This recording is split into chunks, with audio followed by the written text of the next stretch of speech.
Let me say how happy I am to be with you this morning.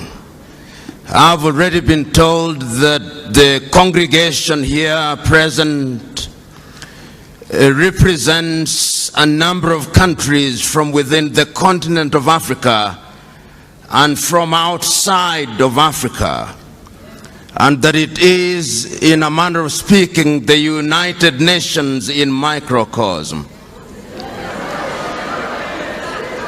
I have been asked to speak on a subject that allows me to mention a number of things, but because this is a Christian setting, I've chosen to predicate my speech upon 3 Bible verses.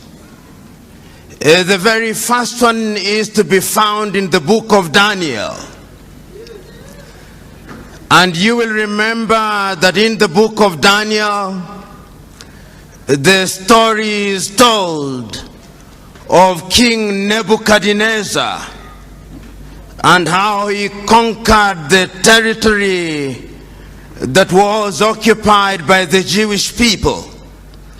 And we are told that immediately he made that conquest, he asked one of his officers to identify from within the ranks of the conquered people intelligent individuals. And the Bible records in that book of Daniel that they identified Daniel. They also identified an individual called Ananias, and they identified another individual called Mishael, and a third one called Azariah.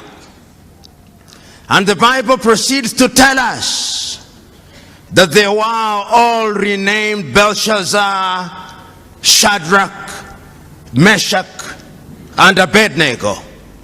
And there is a sense in which it is those given names that they are known by throughout the ages. And we are told that they were schooled in the arts and that they were some of the most intelligent individuals. If one were to be dramatic about it, one may say that they gained admission into the University of Nebuchadnezzar. And if one says so, that there were certain protocols to be followed once you joined the University of Nebuchadnezzar. Number 1, that you are to eat from the king's table and to drink the king's wine. But these individuals were so wedded to their own conviction for their own God that they made a request of the king's attendants that they be allowed to take food that was not served from the king's table. And we are told that after 10 days they were better than everybody else. And we are further told that on the day of graduation, when they were examined, they were 10 times better than everybody else. That is the first verse in the Bible, the first chapter in the Bible, upon which I'll predicate my presentation. The second chapter in the Bible on which I shall predicate my presentation is to be found in the book of 1 Kings at chapter 18. It is a story with which you are familiar. It's the story that gives us Ahab in the Bible and gives us one of the most notorious women in the Bible, Jezebel. And we are told that there had been no rain in that land for a long time.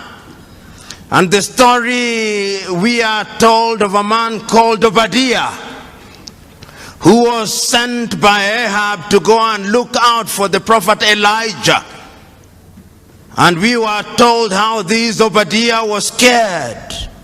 And we are also told how God instructed this Elijah to go to the palace of Ahab. And we are told how when Elijah confronted Ahab, he told him that I'm the only one of the prophets of the Lord who is still alive. That is not to say that Obadiah had not hidden 50 others, 50 in one cave and 50 in another cave. And we are told that Elijah said, let us not be of two opinions. If indeed God is God, let us worship God. And if Baal is God, let us worship Baal. And we are told that he asked, bring out the 450 prophets of Baal and the 400 prophets of Asherah who have been dining at the table of Jezebel. And there was a competition, if you may, that took place at Mount Carmel. And the story is told of how they prayed unto their God and how they were mocked by Elijah and nothing came to pass. And ultimately, when Elijah had his opportunity, we are told that fire came down from heaven and it consumed everybody else. And we are told how the prophets who of Baal were then executed. Then the final chapter in the Bible, book in the Bible, if you may, that I want to refer to is the book of the prophet Joshua, chapter 24 to be exact. And this is a very critical time when Joshua has taken over from Moses and the Israelites are about to go into the promised land. And we are told that Joshua gathered all the children of Israel, and the story is told of how he reminded the people when they were across the river that Abraham's father Terah worshipped gods other than the real God. And he tells the people, choose you now whom you shall serve. Shall you serve the gods that your fathers worshipped across the river, or the Lord of the Amorites in whose land you dwell? As for me and my house, we shall serve the Lord. I've chosen to predicate my conversation with you this morning 3 chapters in the Bible, because even if you chose not to be a Christian, they are relevant, particularly to young people and particularly to young Africans. And I'm acutely aware that there are other people who are not Africans, and that is also acutely relevant to you, because I've been asked to talk about the time is now. And let me speak to my African brethren first. Just this morning when I woke up, I was listening to somebody who is going to be the presidential candidate in Sierra Leone, the former Director General of UNIDO. And he was wondering to himself, why is it that Africa continues to punch below her weight, economically, politically, and otherwise? We are a continent of 1 billion people, but we cannot feed ourselves. We are a continent of young people, but there is a sense in which we have no faith in ourselves. We are a continent with resources like no other continent on earth. Yet there is a sense in which we are still in the ghettos of human civilization. We are a continent which, in the words of Afro-pessimists, is a scar on the conscience of humanity. Which begs the question, what is it that we are not doing right? This particular individual said, and this is what he said, that Africa still suffers from the Garden of Eden syndrome. And the Garden of Eden syndrome is that God has placed you into the Garden of Eden and you partake of the fruits without any labor. We have forgotten that after the fall of man, there was a divine instruction: go out and subdue the world, because from the sweat of thy brow thou shalt eat. There is a sense in which the 3 books in the Bible that I talk about speak to my agenda. They speak to the entire question of choice. And let me tell you one thing. The African continent has been traumatized and remains traumatized to date. Africans were enslaved. Africans were colonized. Africans claim that we gained our independence, but the neo-colonial project is alive and well. Speak to Ngugi wa Thiong'o, he'll tell you that our minds are still colonized. And that is why he talks about decolonizing the mind. Because throughout the ages, the battle has always been the battle of the minds. That is where it is won and lost. And one of the things that I've discovered over the ages is that those who want to control you, the first thing that they do is to change your name. Even God changes his name when he wants to deal with you. When you are Abraham, he makes you Abraham. When you are Sarai, he makes you Sarah. And the very first thing that the colonialists did was to change our names, to convince us that a Christian name could only be Andrew and Mary and Jane and all these other names, that Kamau cannot be a Christian name, that Njoroge cannot be a Christian name, and we believed it. And I'm submitting to us that there is a sense in which our minds are not free. I'm submitting to us that even your generation is not free. I'm submitting to us that in that book of Daniel, even though their names were changed to Shadrach, Meshach, and Abednego, and Belshazzar, there is something that they did not allow to change in them. They refused to eat meat or anything that was sacrificed to the idols. And you remember that day when Nebuchadnezzar put forth an image which was 6 cubits high and 6 cubits wide. And they reported to Nebuchadnezzar that this young man had refused to worship this idol.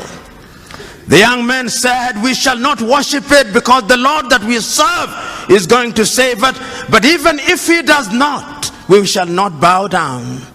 And the story is then told that when they were thrown into the fire, those who threw them into the fire were consumed by the fire.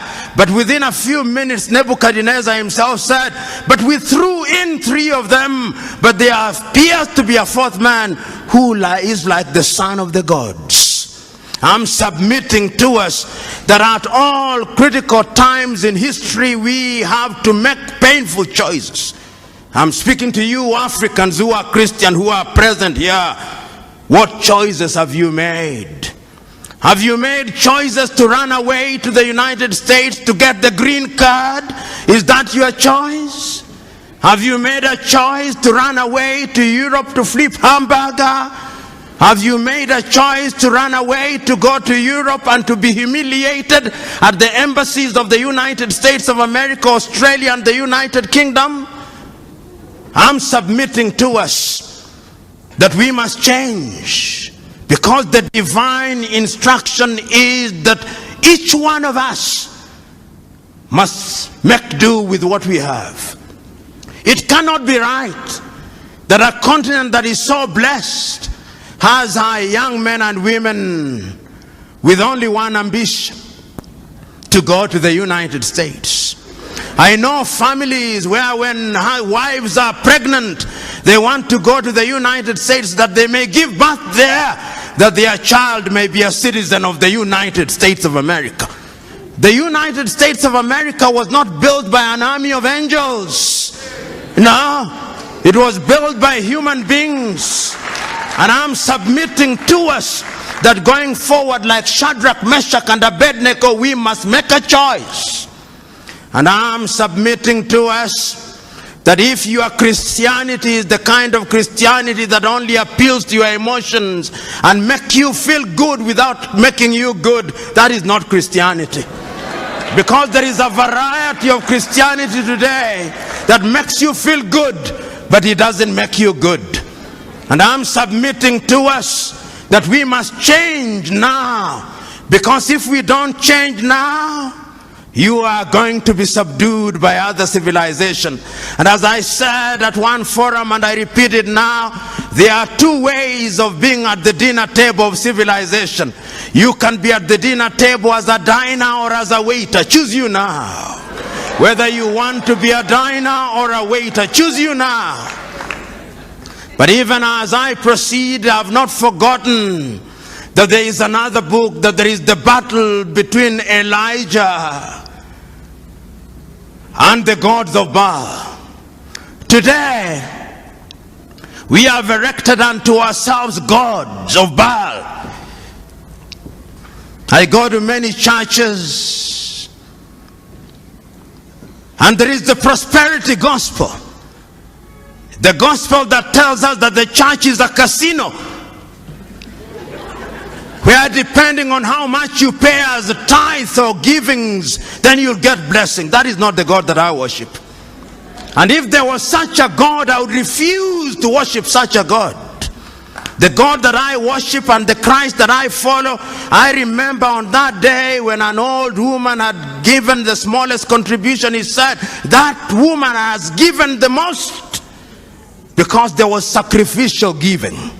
We must now interrogate our Christianity, because Paul says, I would want you to be like the Christians of Berea. Because the Christians of Berea, once you'd preach to them, they would go to the gospel and ask, are you preaching the right thing, or you are preaching make good gospel? I'm submitting to us that at critical moments in history there has always been a choice, and this is what Elijah is confronting the people with. He says, for how long shall you waver between two opinions? If God is God, worship God, and if Baal is God, worship Baal. I'm submitting to you that the time for choice is now. If material things are the things you want to worship, if you think that having Lamborghini, if you think like having Ferrari and all these other goodies is the right thing, then you can go on. But the last time I checked, greed is insatiable. It's like drinking salty water. The more you drink, the more you want. So choose you now. You Christians and Africans shall come to the white men who are present in this room shortly. I'm submitting to us, and there is a preacher that I love for only one thing. Sometimes I think he go overboard on his love for Israel, John Hagee. And he says one thing that I love: the uncompromising message of Jesus Christ. It is the same yesterday, today, and tomorrow. So that there is no question of humoring you in the church. It is telling you as it is. And I'm saying that even as we are waiting for heaven, and heaven will come in the fullness of time, in the intervening period we must eat. In the intervening period we must go to school. In the intervening period we must make Africa great. And we can make Africa great. What pains me most is when I see young men dying in the Mediterranean Sea. You know, a long time ago, they took Africans to Europe and Caribbean a long time ago. And they were wailing and kicking. And I've seen the dramatization of Alex Haley's Roots. And I've seen how in Roots a young man is taken from the Gambia, Kunta Kinte. And I've seen how Kunta Kinte refuses to change his name. And they call him Toby, but he says, I'm Kunta Kinte. Ultimately, for strategic reasons, he accepts the name Toby. But he retains Kunta Kinte throughout the ages. And 200 years later, Alex Haley is able to trace his roots. But today, young Africans are going to Europe willingly to be enslaved. It's slavery by another name. Because you are paying wages, you are paid wages that can barely keep you alive. I'm submitting to you who are here. Africa is the land of action. I'm submitting to you here that the Europeans will never respect you if you don't respect yourselves. Because respect is earned, not given. I'm submitting to you that you will never sit on the table of civilization as equal partners unless you are demonstrated that you are worthy of being a diner rather than a waiter. Choose you now what you shall do. The book of the prophet Joshua is also another book. It speaks to the Israelites. The Israelites were in captivity for 400 years. They brought Moses unto them. Moses delivered them. But at critical moments, they wanted to go back to the flesh pots of Egypt. At critical moments, God parted the Red Sea. At critical moments, there was a pillar of fire to separate them from the Pharaoh. But they still went back to their old ways. And an aging and a dying Joshua is telling them the point for making the choice is now. When we were taken away from Ur of the Chaldeans, Terah was worshipping idols. Abraham was worshipping idols. There was a change in him and he became Abraham. And now you have come to the land of the Amorites. And you are worshipping their gods. Choose you now whom you shall serve, the Lord God or the Lord of the Amorites. As for me and my house, we shall serve the Lord. I'm submitting to us now. Choose you now whom you shall serve, the Lord whom you only serve on Sundays, or the Lord that is imminent and must be served every minute. Choose you now, as Christians and as Africans. One can go on and on, but let me turn to the white people who are present in this assembly, who are our brethren. You came here by divine instruction to evangelize Africa, but in your land, God no longer has the opportunity to operate. That is why I'm happy to see you here. Because Africa now leads in evangelization. And this is how God operates. There was a time when the white men came here to evangelize. They lost God. I'm not saying that there is a godless society, but there is a sense in which when one travels to Europe, one sees cathedrals being converted into discotheques and museums. And here we are struggling to operate in a tent. How I wish that we could have the faith spoken of in the Bible, that we could uproot the cathedrals that they may settle here. But I know that that is wishful thinking, that there is no abracadabra in this thing, that I know. But I'm submitting to us that your presence here is a good thing. Is a demonstration that we are children of God, children of a God of diversity. You know, and this is very ecumenical. Some of you will be offended, but I do not care whether you are offended or not. The great Mahatma Gandhi, whom I respect, was not a Christian, but at a critical moment one day he said that he remembers one day in his homeland in Gujarat when the person who was presiding over the service read from the Hindu Gita through to the Jewish Torah, through to the Muslim Quran and to the Christian Bible, reading from one book to the other as if it did not matter which book was being read as long as God was being worshipped. And there is a sense in which I found power in that. You do not know the whole truth. None of us. We do not know how God operates. And that is why Christ tells us, judge not lest you be judged. There is a puritanical streak that sometimes we Christians, particularly those who are born again, have. We are quick to judge contrary to the divine instruction.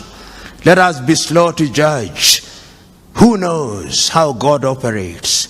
Who knows how he does his things? Because all of you, including myself, we are so sinful that if it was by works alone, none of you are heaven bound. None of you. You may think that you are good, you may think that you are doing all good things, but he says none of you is heaven bound except by the grace of God. And if we appreciate that, then we would be very humble. But even as I talk about these things and change now, I'm not unaware that I was asked to speak for 25 minutes. And being aware that I was asked to speak for 25 minutes lets me now move with jet-lag speed in the direction of my conclusion. What is it that I've been saying? I'm saying that we who have the advantage of knowing God, we are in a unique position because we may sin, and throughout the Bible there are many sinners. I used to wonder why God said that David was a man after his heart. This man David, who took Uriah's wife, this man David, who took Abigail, this man David, who sent Uriah to be killed, this man David, of whom the Israelites sang that Saul kills by the thousands, and David by the tens of thousands. I said, how could he possibly be a man after God's heart? But then I made a discovery that the man is so human, so prone to making mistakes and to sinning, but so devoted that when he sins, he goes to God with a contrite heart. And then I discovered that all of us must strive to do that which is good and right. Then I discovered that wherever we are, whatever we do, we must use our Christianity well. A friend of mine told me not so long ago that he was at an airport in the United Arab Emirates, and there was a signpost. Whether this story is true or apocryphal, I do not know, but I'll use it nevertheless. There was a sign that said, you can leave your things here, they are safe, there are no Christians here. And the moral of the story is one that is not far to seek. We claim to be 80% Christians, and yet we are one of the most corrupt nations on earth. Where is our Christianity? We claim in Afrika to be immune from all these other things. I know there are Ethiopians here, and I'm not unaware that your economy is doing well, but yet the Oromo has a problem with the Tigrinya, and the Tigrinya with the Amhara.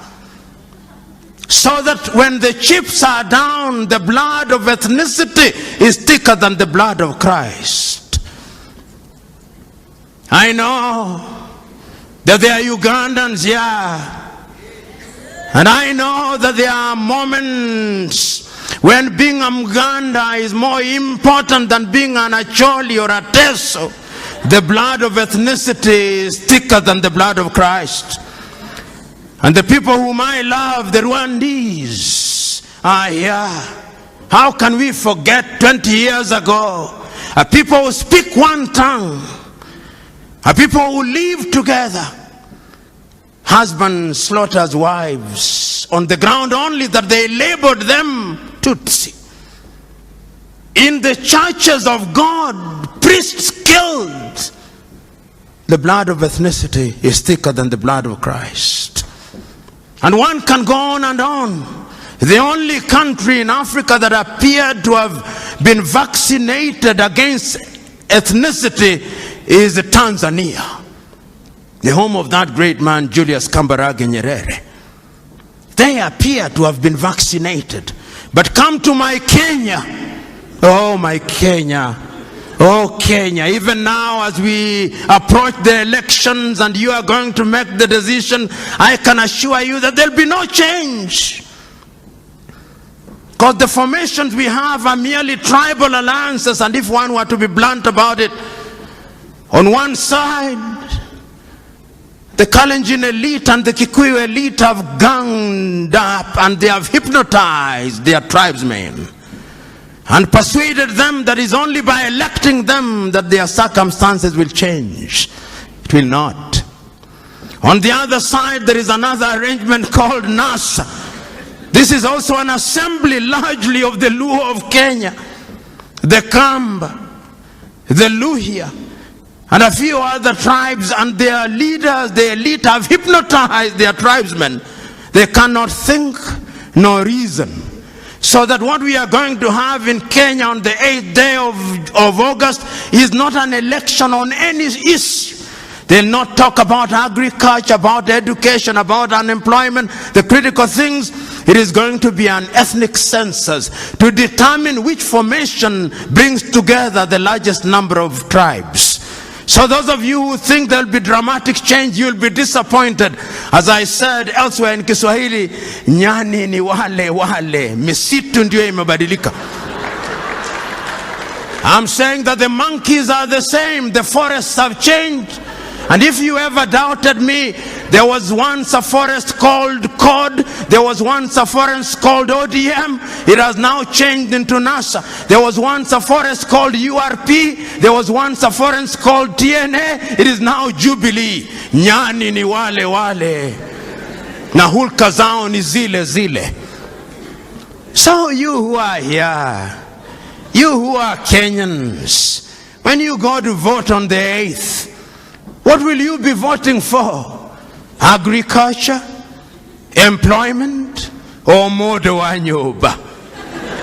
You who are from the Luo extraction, when you'll be voting Oduadu or health and education? Who will betide you? Because the question has always been, choose you now whom you shall serve, the Lord of the Amorites or the Lord God. As for me and my house, we shall serve the Lord. You know, one of the things that I find painful is for anybody to tell me to vote an individual because he's from my ethnic group. It is the greatest insult. Why did I go to school?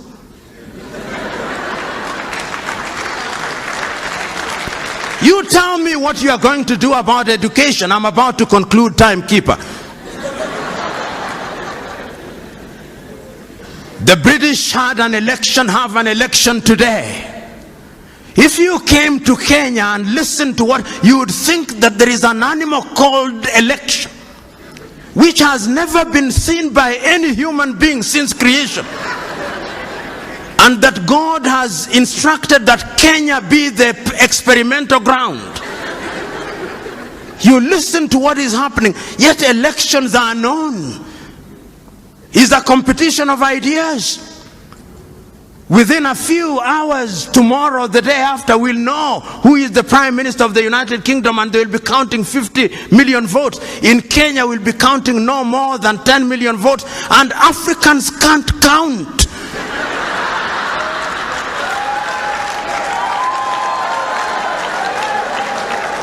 When it comes to elections, Africans can't count.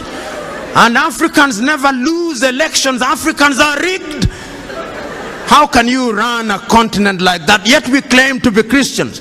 If you go to the Germans, they'll have an election, and within a few hours they'll have results, because it is a competition of ideas. You know, when you look at Europe, the reason why Europe is ahead of us, how many of you And this is what I must conclude with. In the book of Matthew, the story is told of a businessman, I'll paraphrase it, who goes out on a long journey and entrusts his workers, one with 1 talent, the other one with 2 talents, and the other one with 5 talents. And the Bible record says he goes away for a long time. And when he comes back, he goes to the one who was given 2 and he says, Lord, you gave me 2, I've worked on it and is now 4. And the master says, good work. And he goes to the one with 5 and says, Lord, you gave me 5 and I've worked on it, is now 10. Says, good work. And to the one with 1 talent, he says, I know you. You are a hard-hearted person who likes to reap where you have not sown. And therefore I kept it, here it is. And the master says, why shouldn't you then have given it to those who are in the business of giving interest? And the Bible records, and to those who do not have, even the little that they shall have shall be taken away, and it shall be given to those who have. We have, but we don't utilize. That is why God has now brought the Chinese to take it away from us. That is why God has brought all these people to take it away, because we do not know what it is. I can go on and on, but what is the wisdom of going on and on? When it is so clear that we must make a choice. So I'm submitting to us in conclusion that this is the choice. The choice that we are confronted with is the choice that Shadrach, Meshach, and Abednego were confronted with. To choose to worship the god idols erected by Nebuchadnezzar, or to remain faithful to their agenda. The choice that you are confronted with is the choice that Elijah presented to the prophets of Baal. Choose you now. Do not waver between 2 opinions. If the Lord is God, serve the Lord. If Baal is God, serve Baal. And the latter day Baals come in the form of cars, houses, and other earthly things. The other choice is the same one that Joshua gave to the Israelites. Choose you now whom you shall serve, the Lord whom your fathers worshipped across the river, or the Lord or the God of the Amorites in whose land you serve. As for me and my house, we shall serve the Lord. I'm submitting to us that you young Africans must change Africa. You young Africans must do something for Africa. And you are not going to do it by tweeting, no. You are not going to do it through Instagram, no. You are not going to do it through Facebook, no. You are not going to do it through social media, no. The last time I checked is that you must roll up your sleeves. You must roll up your sleeves and go into the arena of action. Suffer, sweat, plant the tree in the knowledge that those who plant the tree may never enjoy its shadow, but the joy is that the planter of the tree has planted the tree. Another generation will water the tree, another generation will prune the tree, another generation will enjoy her shade. God bless you.